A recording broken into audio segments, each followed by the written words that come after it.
Butter me up. Already going? Yep. What a waste of film.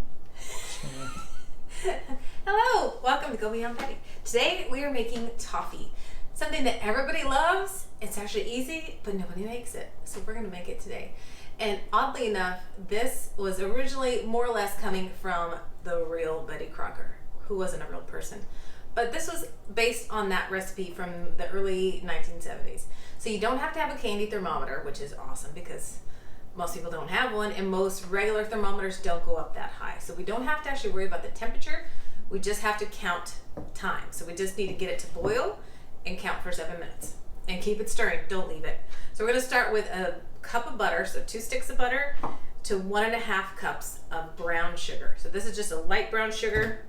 I've already measured in there, throw these in. We're gonna start with probably like out of 10 scale of 4 heat. We don't want it too hot. Medium is really about as hot as you wanna get.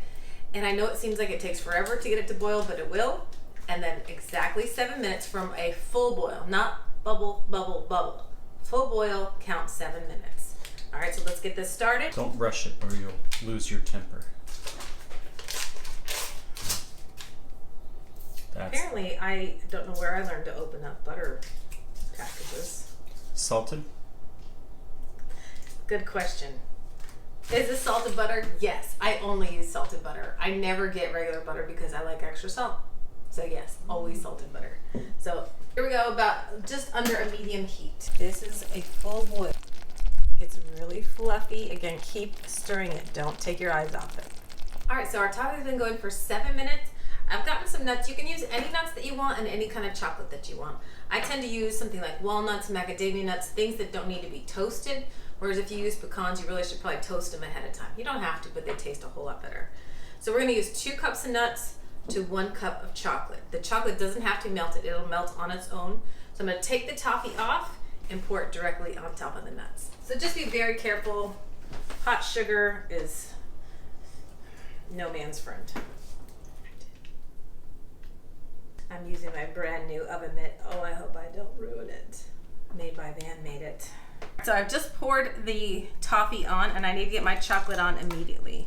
So I'm using 1 cup of chocolate. Any chocolate will work. This happens to be Ghirardelli dark chocolate. Don't touch them, just drop them on. 1 layer is all you're gonna need. So you're gonna have to let it sit for a few minutes. So one thing I noticed, this is actually my second batch. Note to you, maybe do a half batch first. I do have one burner that's super hot. So at the 5 minute mark, I could smell it. My instincts told me it's too hot. It starts to smell like that burnt sugar, not like yummy, buttery sugar. It starts smelling like burnt sugar. You gotta get off the heat immediately. So it will still taste okay if you catch it fast. It's just not gonna have the exact same flavor. It's just gonna be a little bit darker. Most people won't even notice the difference.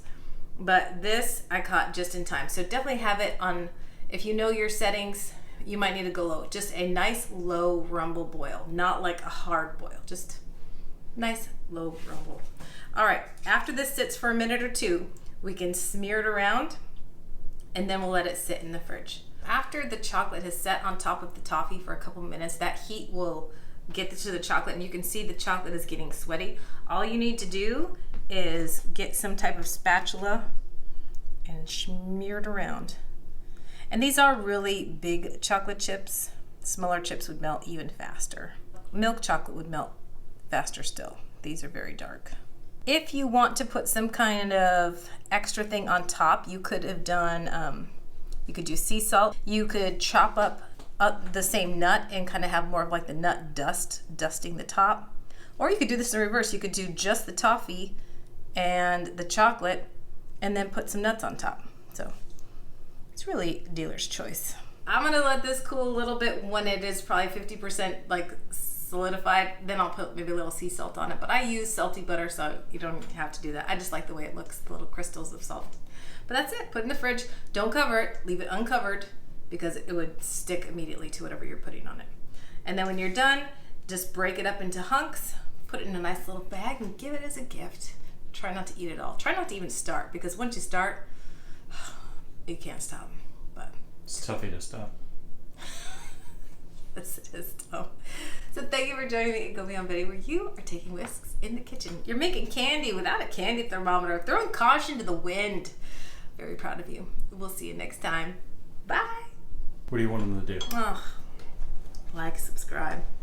Say it with the chest. Say it with just good vibes. Good, good, good. Good vibrations. Actually, that's where they got good vibes from. Beach Boys knew what they were talking about.